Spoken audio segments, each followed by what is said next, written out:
Estamos haciendo lo posible para llevar adelante esta transmisión. ¡Prensa! ¡Ey, prensa! ¡Ey, prensa! Oiga, es una mujer, señor.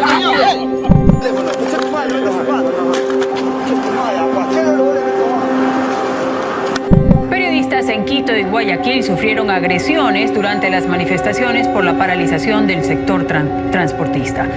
3 miembros del equipo periodístico de Diario El Comercio realizaban coberturas en el sector de San Lorenzo y Mataje.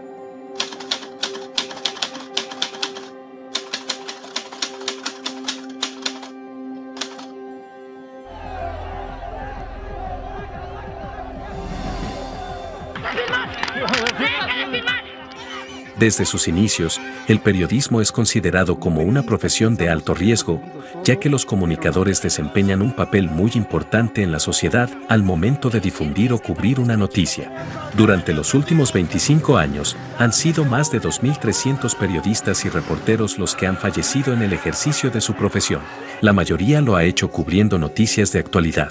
Nuestro país no es ajeno a esta realidad. En los últimos años, se han observado varias agresiones a los profesionales de la comunicación, siendo el secuestro de los periodistas del diario El Comercio en 2018 y la actual pandemia por la que atravesamos, un antes y después de cómo percibimos a la profesión periodística en el Ecuador. El periodismo es una de las 5 profesiones más riesgosas del mundo.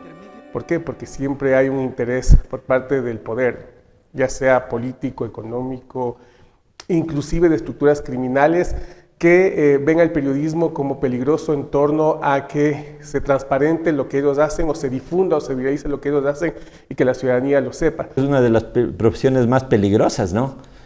Justamente porque a nivel mundial incluso hay periodistas que han sido asesinados. Es un trabajo de alto riesgo, no de riesgo. Hablemos casos de que en las huelgas, en las manifestaciones, en ajusticiamientos indígenas, que uno ha pasado por esa situación, que uno ha vivido. Amenazas, agresiones e insultos reciben los periodistas día con día mientras realizan coberturas relacionadas con temas de minería, crimen organizado, droga, manifestaciones, política, entre muchas más. Más de una vez me han amenazado de muerte, me han amenazado de pegar, me han amenazado a mi familia, he sido perseguido por personas siempre involucrados por temas de índole político. Y así hemos recibido un montón de llamadas telefónicas cuando investigué lo del IES. A mí me sacaron del IES, me sacaron con policías 2 veces, uno del Hospital Carlos de Andrade Marín y el otro del edificio matriz del IES, me sacaron con la policía, y luego un señor que ahora está prófugo de la justicia por las mismas investigaciones que yo hice, fue al diario El Comercio y habló con el presidente de entonces y me pidió que me sacara del diario, que pidió mi puesto, mi cabeza. Periodistas nacionales e internacionales mencionaron que, en las protestas de octubre de 2019, sintieron riesgo y temor por parte de los manifestantes y policías, ya que en su trabajo de informar lo que sucedía, fueron agredidos con piedras y palos los 11 días que duraron las manifestaciones, donde los comunicadores recalcan que estas agresiones se debieron en mayoría a un término que ha generalizado y ha denigrado la labor periodística y que se ha quedado en el inconsciente de las personas: prensa corrupta. Me acuerdo que a raíz del gobierno de Rafael Correa, que comenzó a desprestigiar a la prensa porque él hablaba de prensa corrupta, pero generalizaba. Entonces él le veía a la prensa como un enemigo de él y no tomaba en cuenta que hay medios de comunicación que realizan una actividad más seria. Pueden haber algunos que no le toman con el profesionalismo del caso, pero él generalizaba. Y el discurso de él también se hizo eco en muchos lugares. Lamentablemente hubo una época política que posicionó a los periodistas como actores políticos. Y en ese posicionamiento de actores políticos se acuñó una frase como prensa corrupta.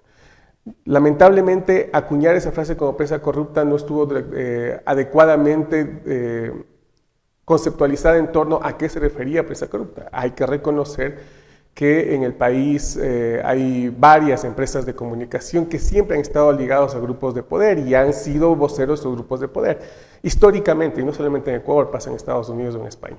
Pero hubo una clase política o un momento político que posicionó a los periodistas, a los a los comunicadores en general y no a las empresas de comunicación como prensa corrupta. Y la intencionalidad sobre el posicionamiento de algunos conceptos, mucha gente simplemente consume y asume como verdades.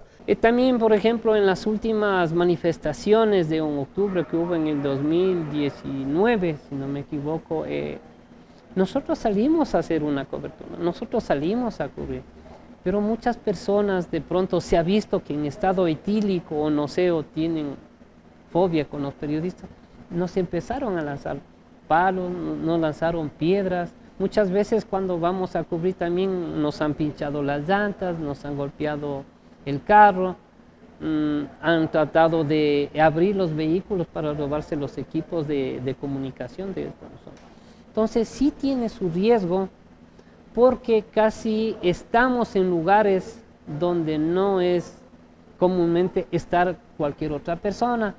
Nos solidarizamos personalmente con Freddy Paredes, por ejemplo, que recibió una pedrada, un hecho repugnable. Los periodistas necesitamos seguridad, necesitamos garantías para trabajar. Un equipo del comercio fue agredido en plena transmisión en vivo de ese paro de octubre, fue agredido un equipo y es lamentable. Entonces, en las últimas manifestaciones se ha visto cómo los medios de comunicación, pero sobre todo los periodistas, nos han puesto en un nivel de mayor riesgo. En varias ocasiones, por ejemplo, aquí en la provincia de Imbabura, recuerdo que un grupo de colegas periodistas fueron agredidos cuando llegaba una manifestación desde el Cantón Antonio Ante hasta el Obelisco de Ibarra.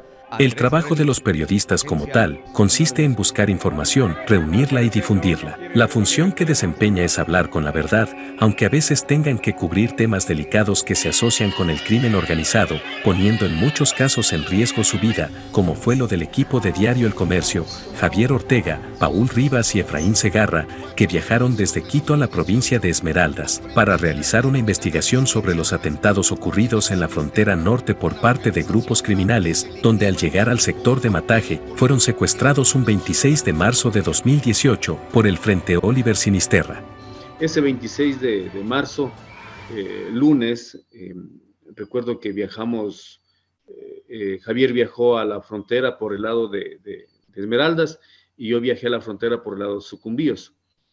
Ambos estuvimos en misión periodística y claro, yo me quedé sin señal telefónica en Putumayo, en el Putumayo, y hasta salir del Putumayo ya se hizo muy tarde, creo que 3 de la tarde, y yo a las 3 de la tarde empiezo a llamar a Javier para coordinar el tema que debía publicarse al siguiente día, y hasta ahí fue. No volví a tener más comunicación con Javier, el teléfono estaba apagado, ya me preocupé, no era usual lo de él, y eso pasó a las 3 de la tarde y a las 5:30 de la tarde. El director le llamo al director de ese entonces del diario y le digo, Marco, ¿qué pasó? Me dice, tenemos una mala noticia.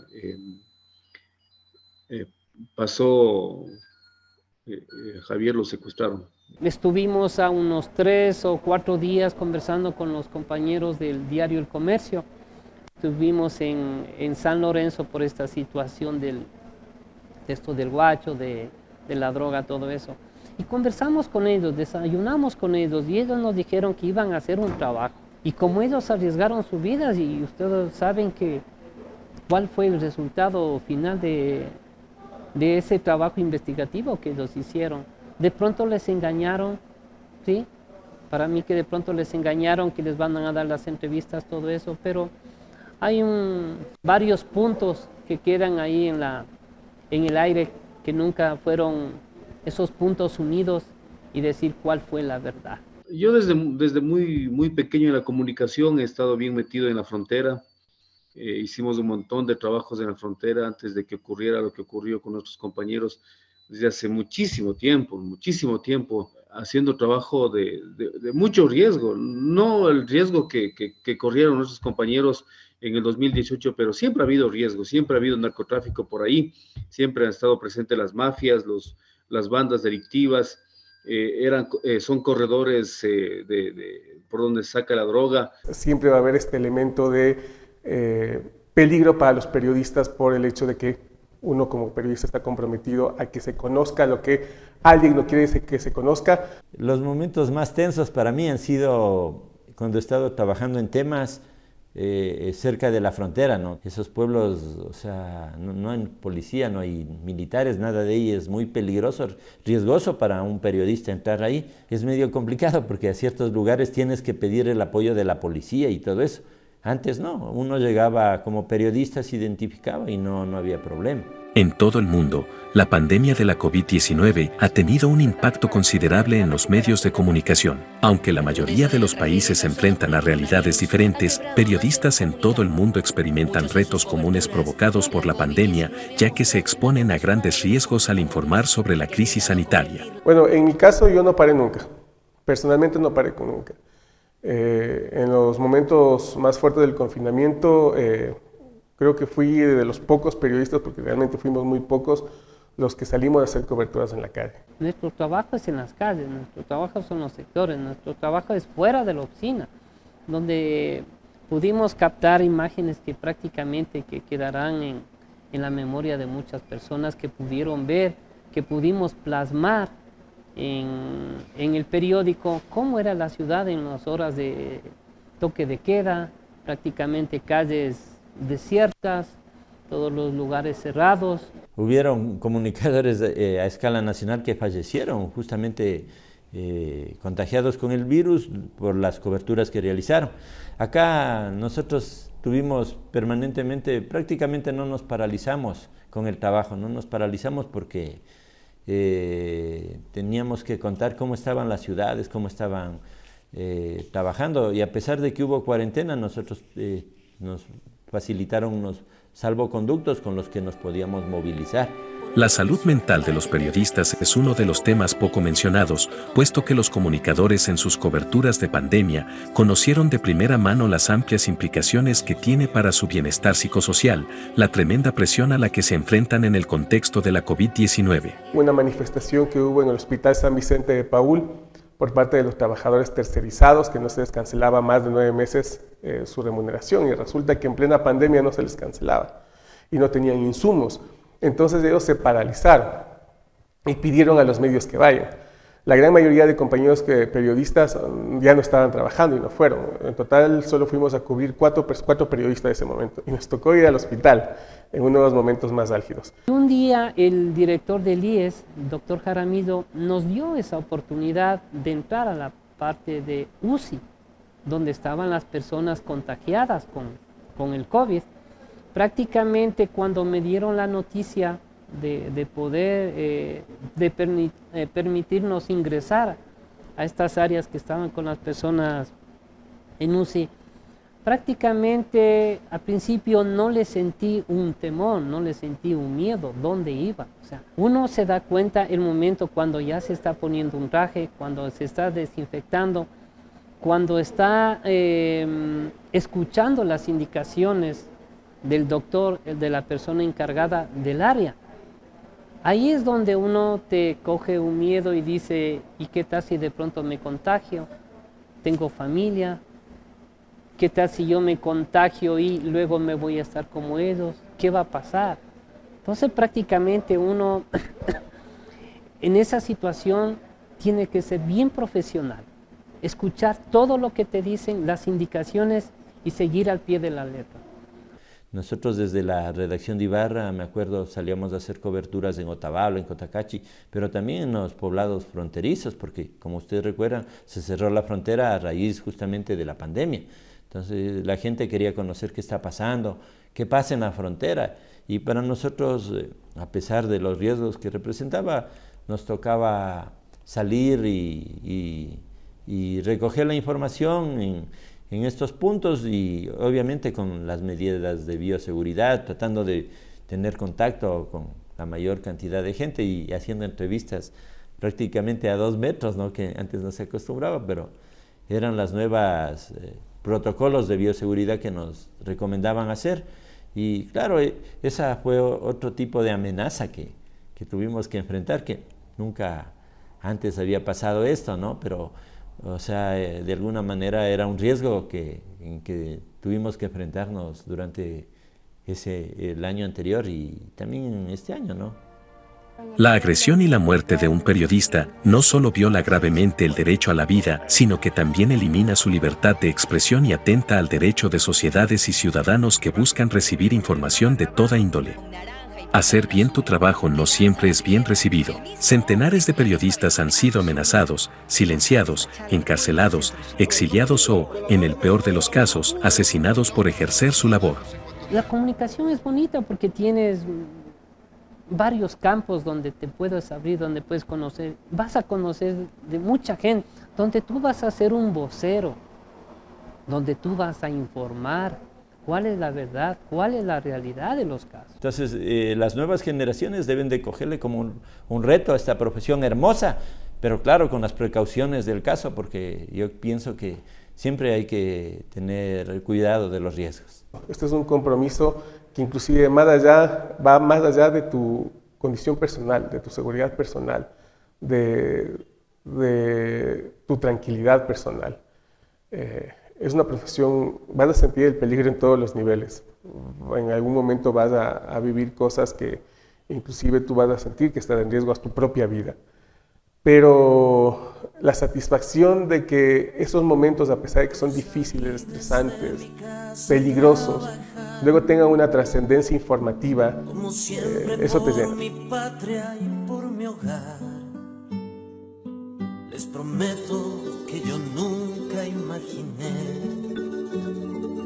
que esta vez ya no podría regresar.